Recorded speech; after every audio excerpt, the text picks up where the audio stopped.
Breaking news చూస్తున్నాం. రైల్లో ఓ బాలికను లైంగికంగా వేధిస్తూ వీడియో చిత్రీకరించిన ఘటన వెలుగులోకి వచ్చింది.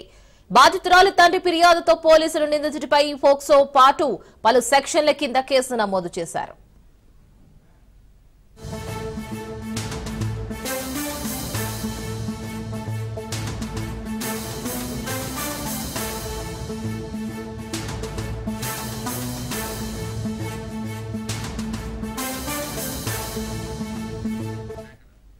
ఈ నెల 2న ఒడిశాకు చెందిన ఓ వ్యక్తి తన భార్య పిల్లలతో కలిసి రెక్సల్ సికింద్రాబాద్ ఎక్స్ప్రెస్ లో సికింద్రాబాద్ కు బయలుదేరాడు. అర్ధరాత్రి ఆయన పెద్ద కుమార్తె వాష్రూమ్ కు వెళ్లింది. అదే సమయంలో వెనక వెళ్లిన ఓ వ్యక్తి అక్కడే అరగంట పాటు ఆమెను బంధించి లైంగికంగా వేధించాడు. అంతేకాదు లైంగిక వేధింపులను సెల్ ఫోన్లోనూ చిత్రీకరించాడు.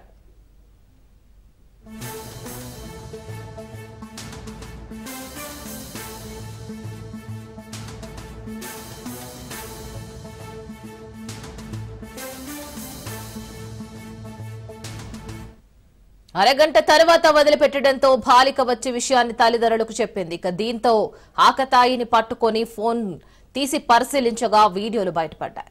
దీంతో రైల్వే టోల్ ఫ్రీ నంబర్ కు ఫోన్ చేసే విషయం చెప్పారు. ఈ మేరకు రైల్వే పోలీసులు చేరుకొని అతని అదుపులోకి తీసుకున్నట్లు సమాచారం.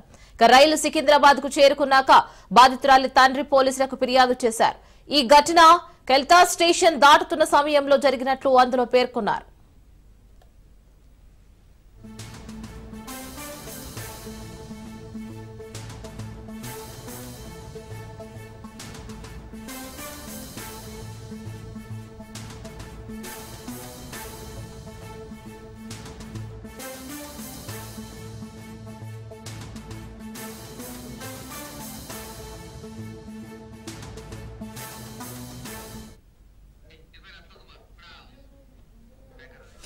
దీని మీద మరింత సమాచారం మా ప్రతినిధి రత్నకుమార్ అందిస్తారు. రత్నకుమార్,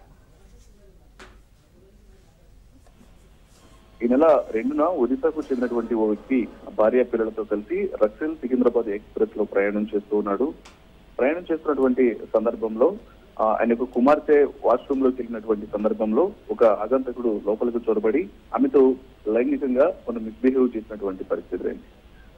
అది మాత్రమే కాకుండా ఆమె వీడియోలు చిత్రీకరించి వాటితో బ్లాక్ మెయిల్ చేసేటువంటి ప్రయత్నం కూడా చేస్తున్నటువంటి సందర్భంలో అర్ధరాత్రి 2 గంటల ప్రాంతంలో వాష్రూమ్ కు వెళ్లిన తర్వాత ఈ ఘటన అనేది చోటు చేస్తుంది. సెల్ ఫోన్ లో వీడియోలు చిత్రీకరించినటువంటి విషయం తెలుసుకున్న తర్వాత బాలిక అక్కడి నుంచి పరారయి వచ్చి తల్లిదండ్రులకు విషయాన్ని తెలియజేసింది. ఇక దీంతో రైల్వే టోల్ ఫ్రీ నెంబర్ 139 కు ఫోన్ చేసి విషయాన్ని బాధిత మైనర్ కు చేత తల్లిదండ్రులు చెప్పించారు. గురువారం ఉదయం సికింద్రాబాద్ కు చేరుకున్నాక మైనర్ బాలిక తండ్రి పోలీసులకు ఫిర్యాదు చేశారు.